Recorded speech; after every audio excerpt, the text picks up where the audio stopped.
সাহাবাদের এই অবস্থা হলো কারণ ওই মুনাফিকদেরই কারণে। ও যুবক, রাহমাতুল লিল আলামিন আল্লাহর হাবিবের মাথা দিয়ে রক্ত বন্ধ হয় না। একজন সাহাবা নিজের দাঁত দুটা দিয়া আল্লাহর নবীর লোহার হেলমেটটারে টান দিছে, হেলমেটটা বার হয়ে যায়, রক্ত বন্ধ হয় না। হযরত ফাতিমা খাজুরের বানানো চাটাই পোড়ালেন, আগুন দিয়া ছাই বানালেন। ওই ছাই নবীজির ক্ষত জায়গায় লাগায়া দিলেন। আমার নবীর রক্তটা মাথা বার হবা, রক্তটা বন্ধ হয়, নবীর হুঁশ ফিরে আসছে। আল্লাহর নবীর হুঁশ আসছে। নবী আসার পর বললেন, ও সাহাবাদের দল, আমার সাহাবাদের কি অবস্থা? হযরত আবু বকর কান্না করে বলেন, ইয়া রাসূলুল্লাহ, উহুদের যুদ্ধে আপনার ৭২ জন সাহাবা শহীদ হয়ে গিয়েছে, তার মধ্যে আপনার চাচা হামজা মারা গেছে। আল্লাহর রাসূল চাচা হামজার শহীদে যতটা কষ্ট পেয়েছিলেন, কারণ মক্কায় নবীর সাহারা দেওয়ার মতো যখন কেউ ছিল না, ওই চাচা হামজা আল্লাহর নবীর সাহারা দিয়েছিলেন। এই জন্য নবী কান্নায় ভেঙে পড়লেন। চাচা হামজারে শুধু শহীদ করা হয় নাই, শহীদ করার পর কান দুটো কেটে নেওয়া হয়েছে, নাকটা কাটা হয়েছে, বুকটা ফেড়ে কলিজা বার করা হয়েছে।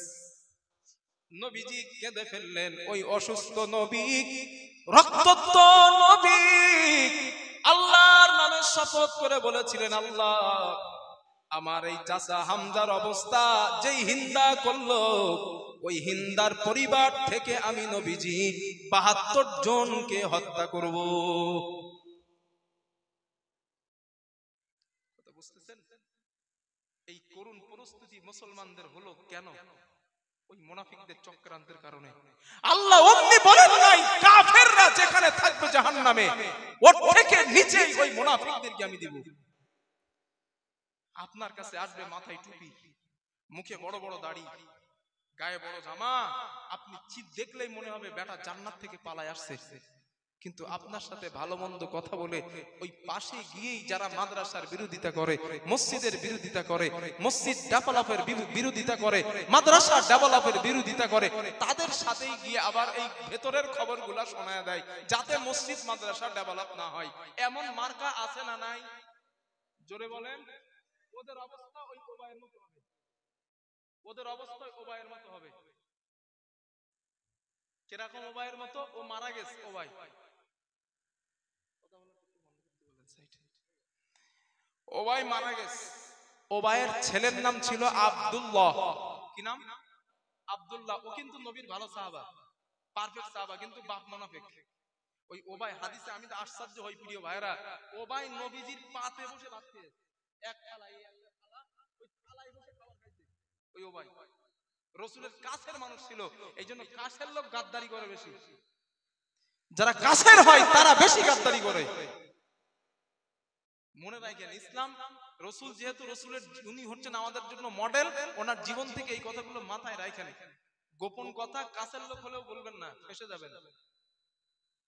কথা বুঝতেছেন? গোপন কথা কাছের লোক হলেও বলবেন না, ফেসে যাবেন। পৃথিবীতে বাপ মা যদি আপন যদি থাকে, গোপন কথা বলার কেউ থাকে, সেটা আপনার বাপ আর মা। নিজের বোর সাথেও বলবেন না, ফাঁসি দেবে। কিন্তু সংসারে ঝামেলা হইলে গোপন কথা বাপের বাড়ি গিয়ে বলে আসবে।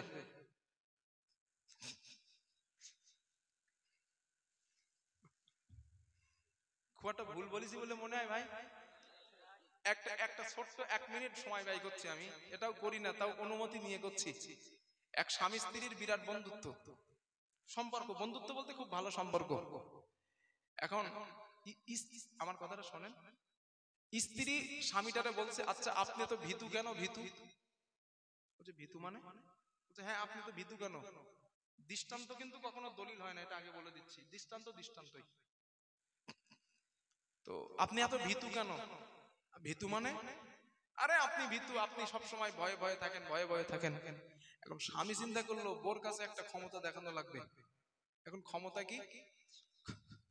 ক্ষমতা হইলো ওই যে তাল চাঁচার পরে আঁটি বানায় না, তালের আঁটি, ওই আঁটির গায়ে সিপড়ি সিপড়ি থাকে, চুল টুল চুলের মতো দেখায়, ওই আঁটিতে লাগাইছে রক্ত, রক্ত বলতে রং।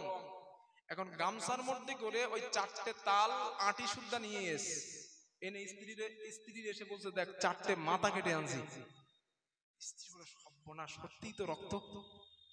এখন ওই ভাইয়ের ওই স্বামী স্ত্রীর স্বামীর সম্পর্ক ছিল থানার পুলিশের সাথে খুব ভালো বন্ধু, খুব ভালো বন্ধু ছিল। মানে আমি গোড়ারটা একটুখান বলি, না হলে বুঝতে কষ্ট হবে। ওনার যে দাদা ছিল, ওই লোকের যে দাদা, ওই নাতিকে উপদেশ দিয়েছিল, নাতি 2টা জিনিস জীবনে করবা না। বলে কি? বলে 1 নাম্বার পুলিশের সাথে বন্ধুত্ব করবা না, 2 নাম্বার স্ত্রীর সাথে গোপন কথা বলবা না। এই 2টা উপদেশ দাদা দিয়ে মরে গেছে। দাদু, হ্যাঁ দাদু। এখন ও পুলিশের সাথেও বন্ধু করেছে আর স্ত্রীর সাথে গোপন কথা। গোপন কথা কি? ওই তালের আটি বউকে সাহস দেখাতে গিয়ে বলছে মাথা কেটে আনছি। গর্ত কুড়ে স্বামী স্ত্রী মিলে গামছা শুদ্ধ পুঁতেছে। বউ কি জানে মাথা আছে 4টে, সংসার চলে। এখন সেই থেকে স্ত্রী বিরাট ভয় করে, স্বামী তো আমার ডেঞ্জারাস, কখন যে কি করে বলা যায় না। এখন আল্লাহর কি রকম, স্বামী স্ত্রী একদিন বিরাট ঝামেলা হয়েছে। স্ত্রী বলে, তাই তো, সেই তো, এই তো, দাঁড়াও তোমার খবর করতেছি। এখন ওই ভাইয়ের ওর স্বামীর বন্ধু কে ছিল? পুলিশ। ওই পুলিশ আসছে ওনার বাড়ি, বন্ধুর বাড়ি ঘুরতে। এসে যেই আসছে বলছে, স্যার আপনার সাথে একটা গোপন কথা। কি? স্যার এখান থেকে কয়েক মাস আগে আমার স্বামী 4 জনকে মার্ডার করছে। হ্যাঁ, সে কি কথা? বলে, স্যার বিশ্বাস করেন, এই কুল গাছের নিচেই মাটির মধ্যে আমার স্বামী ওই 4টে মাথা পুঁতে রেখেছে। পুলিশ তো সর্বনাশ, তুই আমার সাথে বন্ধুত্ব করে তুই গাদ্দারি করলি? মাটি খুঁড়ে দেখে ওখানে মাথা টাথা কিছু নেই, আছে শুধু আঁটি, তালের আঁটি। পুলিশ বলে, তো তালের আঁটি। স্যার বিশ্বাস করবেন না, আমি নিজে চোখে দেখেছি রক্ত মাখার 4টে মাথা। এখন সাক্ষী দিল কেডা? স্ত্রী। ফেসে গেল কেডা? স্বামী। এই জন্য ভাইরা, বউয়ের সাথে জীবনে গোপন কথা বলবেন না। এমন ভাষণ দেবে না, 4 দেওয়ালের মাঝখানে থাকতে হবে। কথা বুঝে আসছে আমার? বউর সাথে হ্যাঁ পরামর্শ করা যায়, তবে খুব গোপন কথা বিবিদের সাথে বলবেন না। কেন জানেন? ওরা মহিলা, ওরা কথা চাপতে পারে না, ওরা কথা চাপতে পারে না। আমি তো এই কথা প্রায় বলি যে স্ত্রীদের সাথে পরামর্শ করেন, ভালো মন্দ বলেন, তবে খুব গোপন কথা, যেটা বললে আপনার জীবনে রিস্ক হতে পারে, ওই কথাটা খবরদার বলবেন না। বুঝে আসছেন ইনশাআল্লাহ? আমার বন্ধুগণ, তো ওবায়ের ছেলের নাম আব্দুল্লাহ। ওই আব্দুল্লাহ একজন ভালো মুসলমান, কিন্তু ওর বাবা হলো কাফের, মুনাফিক। ওর নবীর পাশে বসে একসঙ্গে ভাত খেয়েছে, নবীর থালায় খাবার খেয়েছে, এমন সম্পর্ক ছিল, কিন্তু ভেতরে ভেতরে নিফাক। ওই ওবায় মারা যাবার পর আব্দুল্লাহ সে তো জানে আমার বাবা মুনাফিক, আমার বাবার অবস্থা খারাপ হয়ে যাবে কবরে যাবার পর, সুতরাং আমি নবীর কাছে যাই, আল্লাহর নবী যেন আমার বাবার জন্য আল্লাহর কাছে মাপ চাই। আব্দুল্লাহ শেখ আসার পরে বললেন, ইয়া রাসূলুল্লাহ, হুজুর আমার আব্বা ওবাই মারা গিয়েছে, আপনি আমার আব্বা ওবাইকে মাফ করে দেন। আল্লাহর নবী বলেন, আব্দুল্লাহ, আমি নবী তোমার আব্বা ওবাইকে মাফ করে দিলাম। নবীর পাশে বসা ছিলেন হযরত ওমর। নরম না গরম? জোরে বলেন। হযরত ওমর বলেন, ইয়া রাসূলুল্লাহ, আপনি যতই ওরে মাফ করেন, আমার বিশ্বাস আল্লাহ ওরে মাফ করবে না। নবী বলে, ওমর ওহী আসে আমার উপরে, ফতোয়া দাও তুমি। হ্যাঁ, ওহী নাজিল হয় আমার কাছে, তুমি ফতোয়া দাও। ওমর বলেন, ইয়া রাসূলুল্লাহ, আমার বিশ্বাস আল্লাহ ওরে মাফ করবে না, কারণ ওহদের যুদ্ধে যে বিপদে আমাদেরও ফেলাইছিল, আমার বিশ্বাস আল্লাহ ওরে মাফ করবে না। হঠাৎ জিবরাইল নবীর সামনে হাজির। আসসালামু আলাইকা ইয়া রাসূলুল্লাহ। আল্লাহর নবীকে হযরত হযরতে জিবরাইল সালাম জানালেন। সালাম জানালেন, নবী জিজ্ঞাসা করলেন, ভাই জিবরিল কি খবর নিয়ে আসছো? হযরতে জিবরাইল বললেন, ইয়া রাসূলুল্লাহ, আল্লাহ আপনার কাছে একটা খবর পাঠাইছেন। কি খবর? আল্লাহ কোরআনে বলেন, ইস্তাগফির লাহুম আও লা তাস্তাগফির লাহুম ইন তাস্তাগফির লাহুম ৭০ মাররা। ও নবী, আপনি ওবায়ের জন্য আল্লাহর কাছে যদি ৭০ বার ক্ষমা চান, আমার আল্লাহ ওরে মাফ করবে না। নবী বলেন, ও জিবরিল, আমি রাসূল ৭২ বার ক্ষমা চাইবো। হযরতে জিবরাইল বলেন, ফালাইয়াগফিরাল্লাহু লাহুম, কিয়ামত পর্যন্ত যদি মাফ চান, আল্লাহ ওরে ক্ষমা করবে না। কথা হইল কার, হাসলো কার? তোমার মিসকি মিসকি হাসে। নবী বলে, ঘটনা কি রে? কোরআনে আসছে, হাদিসে আছে, ১৯ জায়গায় ওমর রাদিয়াল্লাহু আনহুর মতের উপরে ওহী নাযিল হইছে। নবী বিরোধিতা করে, না এটা করব না বা এটা করব, ওমর করতে দেয় নাই। আরে না, ওইটার উপরে আল্লাহ ওহী নাযিল করেছে। তাই তো নবী বলছিলেন, আমি চলে যাবার, আমার পরে যদি নবীর দরজা খোলা থাকতো, লাকানা ওমর, আল্লাহ ওমরকেই নবী বানাতেন। সুবহানাল্লাহ বলবেন না? তো আমার পরে তো নবী নাই, আমি শেষ, আর নবী হবে না। তো হযরত ওমর নবুয়তের মেজাজ বুঝতেন, মেজাজ বুঝতে পারতেন। নবী রেগে গেলে কেউ না বুঝলেও কি কারণে রেগেছে এটা ওমর বুঝতে পারতেন। একটা एग्जांपल বলি, মহিলারা আছে, এটা ওদের কাজে দেবে, আপনাদেরও দেবে। মসজিদের নামাবি থেকে নামাজ কালাম পড়ে সাহাবারা যাচ্ছে বাড়ি গেছে, নবীজি ঘরে গিয়েছে। ঘরে যাওয়ার পর আসরের নামাজ আজান হয়ে গেছে, কিন্তু নবী মসজিদে আসে না। ঘটনা কি এরকম তো হয় না? খুব ভালো করে শুনেন এইটা হাদিসটা, এটা হাদিস, গল্প না। ঘটনা কি, নবী মসজিদে আসে না কেন? সাহাবারা অনুমতি চাচ্ছেন, হুজুর আমরা কি ঘরে যাব? নবী বললেন, না, আসবা না। কিছু সময় পর কিছু সময় পর হযরত আবু বকর রাদিয়াল্লাহু তাআলা আনহু আসলেন। আসার পর যা আবু বকর সিদ্দিক রাদিয়াল্লাহু আনহু, হযরত আবু বকর আসলেন, নবীজিকে বললেন, হুজুর আমি কি যাব? কে? হুজুর আমি আবু বকর। নবীজি বললেন, হ্যাঁ তুমি আসো। কিছু সময় পর হযরত ওমর রাদিয়াল্লাহু আনহু আসলেন, এসে বলছেন, হুজুর আমি কি আসবো? আমি এবার একটা ভুলে গেছি, অনেকক্ষণ দেখা হয় না তো। তো হযরত ওমর রাদিয়াল্লাহু আনহুকে বললেন যে, ওমর তুমি, জি আসো। এখন ওমর আর আবু বকর গিয়ে দেখেন, ওমর রাদিয়াল্লাহু আনহু গিয়ে দেখেন নবীর ডান পাশে একজন বিবি বসা, বাম পাশে আরেকজন বিবি। ডান পাশে যেই বিবি হযরত আবু বকর সিদ্দিক রাদিয়াল্লাহু আনহুর মেয়ে আয়েশা, আম্মাজান আয়েশা রাদিয়াল্লাহু আনহা। আর বাম পাশে যিনি হযরত ওমরের মেয়ে আম্মাজান হাফসা। মানে দুইজন সাহাবার মেয়ে কিন্তু নবীজির স্ত্রী, মানে এই দুইজন সাহাবা আর নবী শ্বশুর। ঠিক না? আমরা এটা অনেকেই জানি না। ইসলামে কত রোমান্টিক ইসলাম দেখেন। নবীর সাহাবা, নবীর দুইজন, হযরত আলী নবীর জামাই, আবার হযরত উসমান রাদিয়াল্লাহু আনহু নবীর জামাই, আবু বকর নবীর শ্বশুর, ওমর রাদিয়াল্লাহু আনহু নবীর শ্বশুর। সুবহানাল্লাহ। শ্বশুর দুইজন হাজির। ঘটনা কি? মেয়ে দুইজন বসা, কিন্তু নবীর মুখ টুক বিরাট কালো, নবীজি একটা টেনশন ভোগ করতেছে। আবু বকর রাদিয়াল্লাহু আনহু বিষয়টা, ঘটনা বুঝতে পারেননি। হযরত ওমর চিন্তা করছেন, বিবিরা পাশে, নবীজি মুখ কালো আছে, নিশ্চিত এরা কিছু বলছে নবীরে। এখন নবীজি সাল্লাল্লাহু আলাইহি সাল্লামকে আগে একটু হাসানো দরকার, তারপরে কি হয়েছে জিজ্ঞাসা করবো। আগে মুডটারে ঠিক করি, নবীর মেজাজটারে ঠিক করি। হযরত ওমর রাদিয়াল্লাহু আনহু এবার একটা ঘটনা ধরেছে। কি? হুজুর আপনি যদি দেখতেন আপনার শাশুড়ি মানে কে? ওমর রাদিয়াল্লাহু আনহুর স্ত্রী।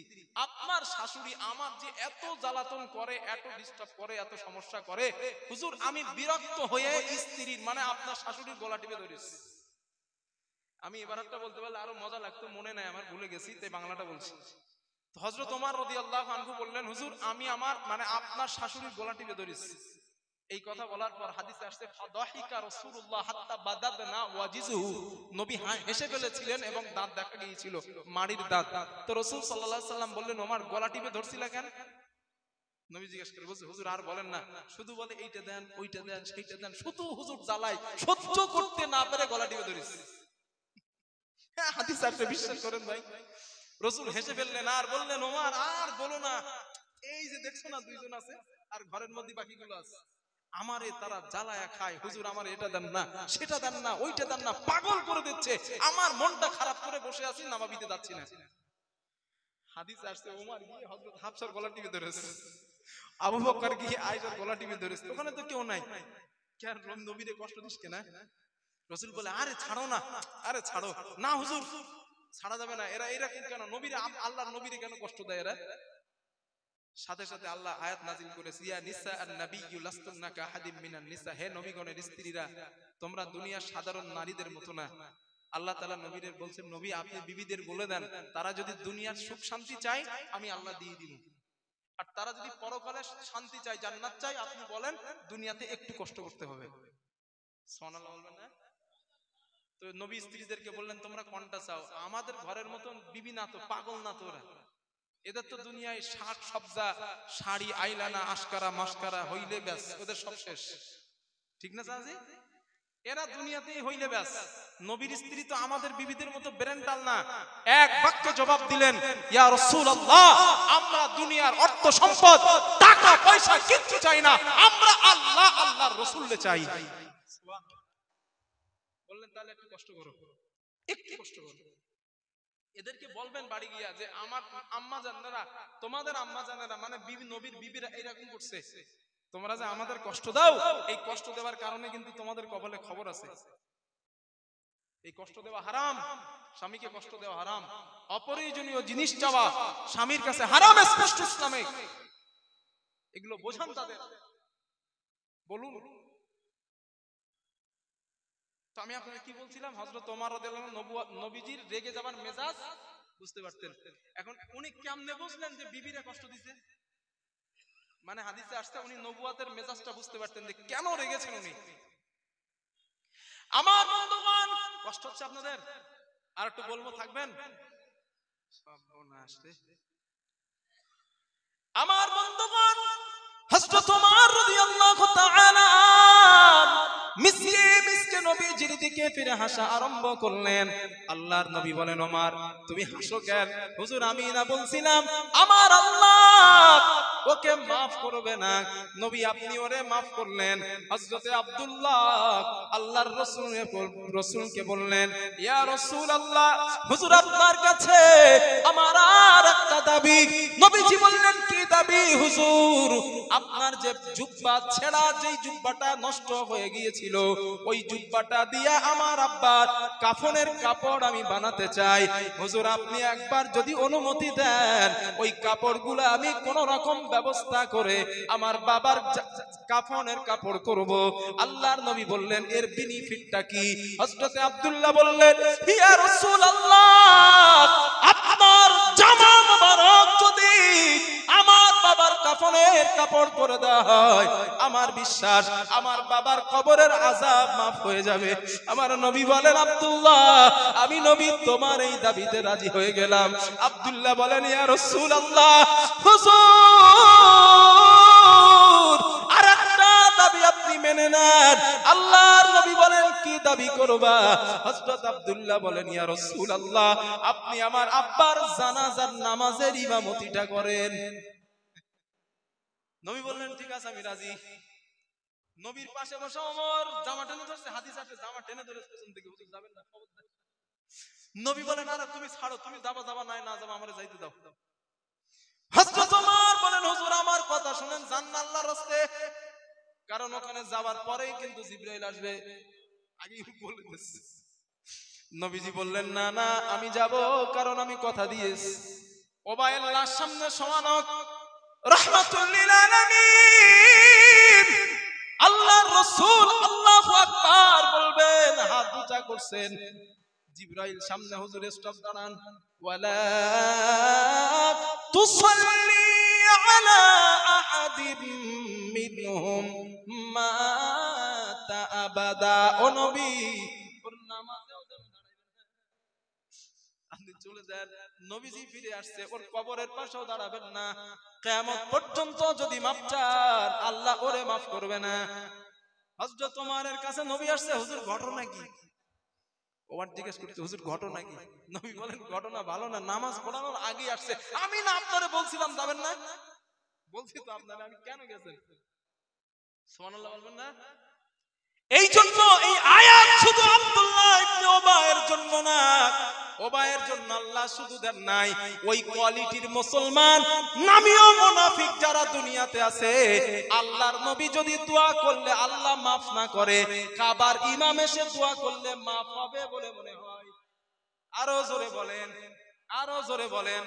যদি মাফ না হয় ইসলামের বাঁশ দেওয়া বন্ধ করেন। আল্লাহ রাসূল বলছে মাদ্রাসা নিয়ে সমালোচনা করা বন্ধ করেন, ওলামায়ে কেরামদের নিয়ে সমালোচনা করা বন্ধ করেন। ইসলামের ক্ষতি হোক ওই সাধনা করা বন্ধ করেন। না হলে দুনিয়ার সব আলেম আপনার কবরের পাশে গিয়ে যদি আল্লাহর কাছে কান্না করে চোখের পানিতে সাগর বানায় ফেলে, আল্লাহ বলবেন ফালাইয়াগফিরাল্লাহু লাহুম, আলেমেরা আমি ওরে জীবনে মাফ করব না। আল্লাহ ওরে দিয়ে দৃষ্টান্ত দিছে। কথা বুঝে আসছে? ওর নবীর পাতে বসে ভাত খাইতো, নবীর সাথে চলেছে, দু চোখে নবীরে দেখছে, এরপরেও আল্লাহ পাক করে মাফ করেন নাই।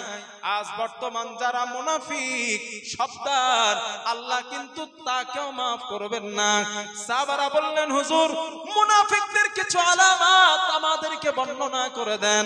আল্লাহর নবী বলেন, এক নাম্বার ইসলামের গোপন দুশমন হলো মুনাফিক, মানে যারা ভালো কাজের বিরোধিতা করে, সহযোগিতা করতে পারে না কিন্তু বিরোধিতা করে। আল্লাহর নবী বলেন এক নাম্বার টার্গেট ওরা মুনাফিক। কথা বুঝতেছেন? দুই নাম্বার মুসলমানদের কাছে এসে বলবে দোস্ত আমি তোমার সাথে আছি, আবার কাফেরদের কাছে যাবে গিয়ে বলবে আমরা তোমাদের সাথে আছি। মানে কথায় কথায় তারা মিথ্যা কথা বলে। আল্লাহর নবী বলেন যারা কথায় কথায় মিথ্যা কথা বলে ওরাও জামানার এক প্রকার মুনাফিক। টাকা পয়সা রাখলেন কাছে, ভাই কষ্ট পাবেন না জানা, টাকা পয়সা রেখে দিয়েছেন মসজিদের ক্যাশিয়ার অথবা আপনাদের না অন্য জায়গার কথা বলতেছি, নাহলে আমার হাদিয়াটাও দিবেন হয়তো। মাদ্রাসার ক্যাশিয়ার, মসজিদের ক্যাশিয়ার, টাকা পয়সা আসছে, আপনাদের বলবো না ভাই, আমার হইছে, হ্যাঁ আমি আমার আজকের জলসা করে এখন বাড়ি যেতে হবে। আমি এটা ক্যামেরা হচ্ছে বলে বলছি না, আমি কমিটিদের বলেছিলাম মসজিদদের আমার কালকের আরেকটা প্রোগ্রাম আছে আপনাদের এই ডোমকলের মধ্যেই। আমার ইচ্ছা ছিল আজকের এইখানে আমি থাকবো, থেকে কালকেরে ওই প্রোগ্রাম করে দেয় যাব, কিন্তু আমার আজকের নেমে আমার বাড়ি যেতে হবে। আমার মাদ্রাসায় একটা বিরাট আকারে সমস্যা হয়েছে, এটা বলছি না মাইকে কারণ ক্যামেরা হচ্ছে, তারা কোনোদিন শুনলে বলবে হুজুর ইজ্জত যা গেছে গেছে, আবার পাঞ্চার করছেন ক্যামেরায়, এই জন্য বলছি না। ওই টাকা পয়সা নিয়ে কোনো একটা দুর্নীতি হয়েছে আমার প্রতিষ্ঠানে, তো আমি সব দায়িত্ব আমার, আমি ওখানকার প্রিন্সিপাল, এই জন্য আমার ওরা ফোন করছিল আসার সময় যে হুজুর আপনি বাড়ি আসেন, কালকের বসাবসি জোহরবাদ, এই জন্য এই রাত্রে আমার আবার বাড়ি যেতে হবে 250 কিলোমিটার, আবার কালকের ওই মাহফিলের জন্য আসতে হবে। আপনাদের বলছি না, আমি আমার বলতেছি, আমাদের বলতেছি। মাদ্রাসার দায়িত্ব, মাদ্রাসার ক্যাশিয়ার, মসজিদের ক্যাশিয়ার, গ্রামের লোকজনের দানের টাকা দেওয়া হয়েছে। ক্যাশিয়ার সাহেব মনে করলেন মসজিদের দানের টাকা, মাদ্রাসার দানের টাকা আমার কাছে 2 লক্ষ টাকা আছে, এখন তো মসজিদের কাজে লাগছে না, এই টাকাটা পরে আমি আমার কাজে লাগায়া দেই, যখন মসজিদে লাগবে ওই টাকাটা আমি আবার দিয়ে দিব। চিন্তাটা যুক্তির খাতিরে কিন্তু ঠিকই, ঠিক না? এখন তো লাগছে না, ফালতু তো আছে, তো কাজে লাগায়া দেই। আল্লাহর রাসূল বলেন না না, মুনাফিকের আর একটা আলামত, ওরাই হলো মুনাফিক যারা আমানতের খেয়ানত করবে। আল্লাহর নবী বলেন আমানতের খেয়ানত যারা করবে ওদের মধ্যে একটা নিফাকি মুনাফিকের আলামত পাওয়া যাবে। মসজিদের ক্যাশিয়ারের পদে, মাদ্রাসার ক্যাশিয়ারের পদে বসা, দানের টাকাগুলা তার হাতে আসছে, ওই টাকাটা নিজের কাজে ব্যবহার করাটাও আমানতের খেয়ানত। আল্লাহর নবী বলেন কিতাবুল ফিতন অধ্যায়ের মধ্যে পাবেন, আল্লাহর হাবিব বলেন ওয়াল আমানাতু মাগনামা, কিয়ামতকে তোমরা তখন কাছে মনে করবা যখন দেখবা আমানতের খেয়ানত করা হয়। আল্লাহর নবী বলেন, আল্লাহর নবীর সাহাবারা বলেন ইয়া রাসূলুল্লাহ, হুজুর আমানতের খেয়ানতের ব্যাপারে আপনি আমাদেরকে আর একটু পরিষ্কার ব্যাখ্যা দেন। আল্লাহর নবী বলেন, যখন দেখবা অযোগ্য ব্যক্তিকে যোগ্য জায়গায় রাখা হবে, মানে অযোগ্য ব্যক্তিকে যোগ্য জায়গায় বসানো হবে, তখন তোমরা কিয়ামতকে কাছে মনে করবা, কারণ ওটা আমানতের খেয়ানত। বর্তমান দুনিয়ায় অনেক মসজিদ মাদ্রাসা পাবেন, সমাজের ঘুষখোর সুদখোরেরা ওই মসজিদ মাদ্রাসার কমিটির জায়গা দখল করে বসে আছে। কথা বলেন কেন? ঠিক না? সুদখোর, ঘুষখোর, জিনাখোর, চিটিংবাজ, হারামখোর, ওরা সব মসজিদ মাদ্রাসার সেক্রেটারি। সব জায়গায় না, কিছু কিছু জায়গায় বলছি।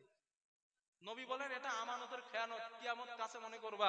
এই আমানতের খেয়ানত যারা করে ওরাও জামানার এক প্রকার মুনাফিক। ঠিক বললেও ঠিক, না বললেও ঠিক। আমার বন্ধুগণ, কষ্ট হচ্ছে না আমি বুঝতে পারতেছি, একটু সমস্যা হবে আপনাদের। আমার বন্ধুগণ, রাসূল বলেন ফজরের নামাজ আর এশার নামাজে যারা গাফিলতি করে ওরাও এক প্রকার মুনাফিক। কিসে? ফজরের নামাজ আর এশার নামাজ পড়ায় যারা গাফিলতি করে ওদের মধ্যে মুনাফিকের আলামত পাওয়া যায়। ও যুবক, আল্লাহর রাস্তে এই 5 ওয়াক্ত নামাজের মধ্যে এই এশার ফরজ আমাদের কাছে সবথেকে কষ্টের নামাজ।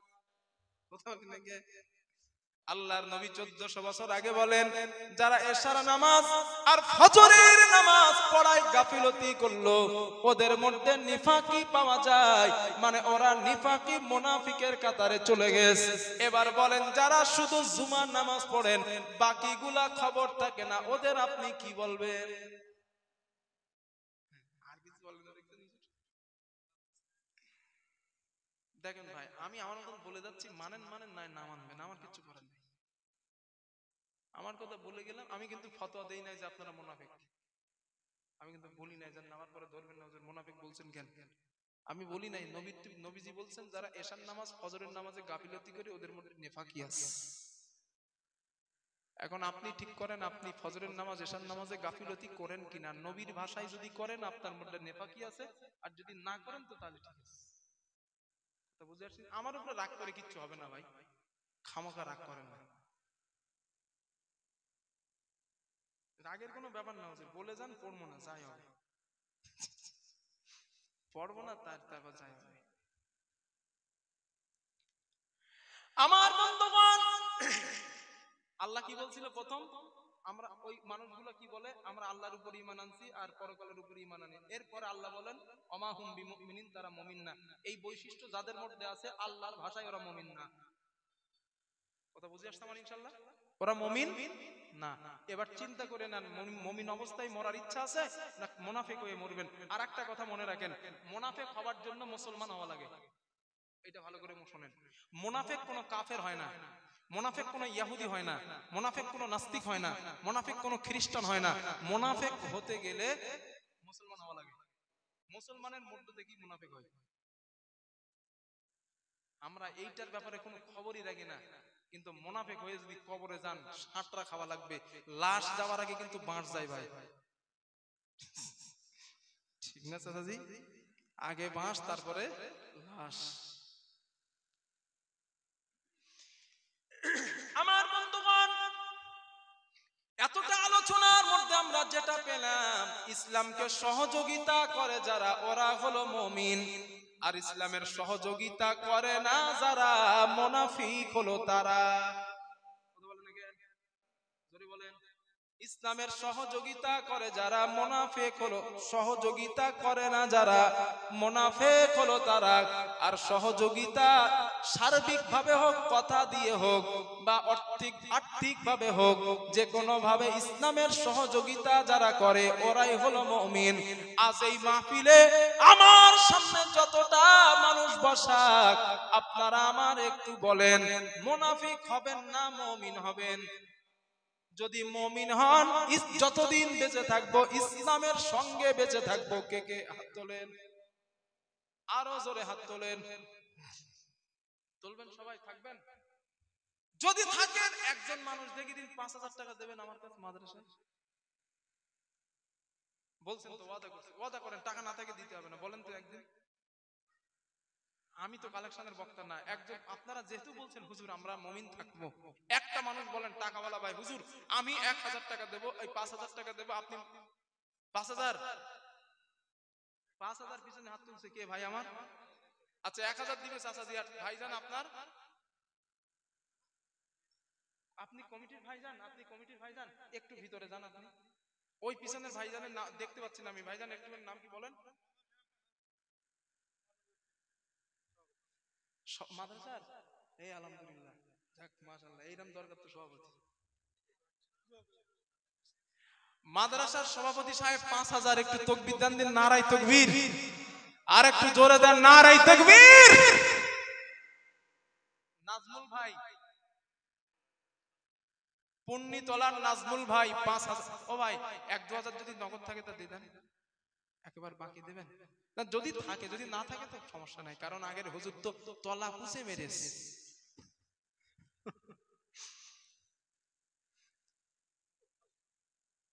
আয় আল্লাহ তাআলা, তোমার কাছে দোয়া করি মাবুদ, মাদ্রাসার সভাপতি সাহেব তিনি ইমানদার হবার কথা শুনেছেন। আল্লাহ তাআলা আমি মুসাফির তোমার গোলাম, তোমার কাছে দোয়া চাই মাবুদ গো, এই দানকে কবুল আর মঞ্জুর করে নিয়ে সভাপতিকে ইমানদার অবস্থায় তুমি মরণ নসিব করে দিও। জোরে জোরে বলেন আমিন, আরো জোরে বলেন আমিন। আমার আর একজন ভাই